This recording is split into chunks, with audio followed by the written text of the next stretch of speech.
ত্রিপুরার কসবা, যা আজকের আগরতলা সীমান্তবর্তী অঞ্চল, সেখানে অবস্থিত এক অতি প্রাচীন দেবালয় সনাতন গোস্বামীর মন্দির।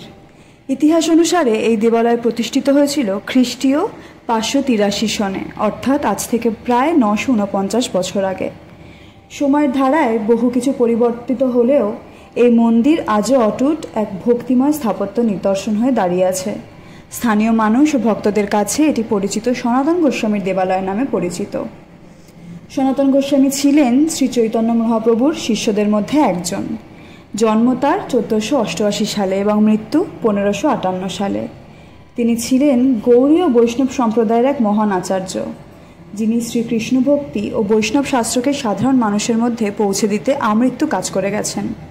তার ছোট ভাই রূপ গোস্বামী সহ তিনি ছিলেন বৃন্দাবনের 6 জন প্রখ্যাত গোস্বামীর অন্যতম।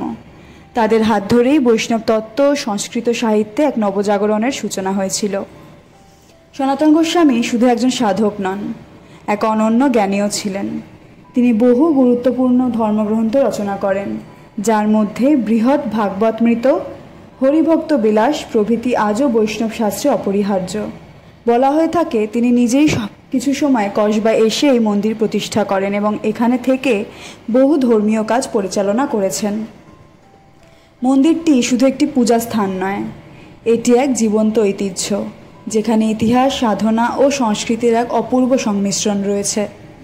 প্রতি বছর বহু ভক্ত এই দেবালয়ে আসেন দর্শন ও পুজোর অংশ নিতে। এলাকার মানুষ একে শুধু ধর্মস্থান নয়, গর্বের প্রতীক হিসেবেও দেখে থাকেন। আজও এই দেবালয়ে নিঃশব্দে বহন করে চলেছে মধ্যযুগীয় বাংলার ধর্মীয় ইতিহাস ও বৈষ্ণব ভাবধারার ধ্বনি, যা সময়ের সীমানা ছাড়িয়ে আজও মানুষের হৃদয়ে প্রথিত।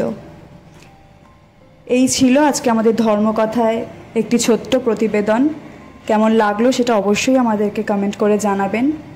এরকম আরও ভিডিও দেখার জন্য কিন্তু অবশ্যই ফলো করতে হবে ট্রাভো নিউজ। শুধু খুশির খবর, ভালো খবর, যা কিছু বাঙালির।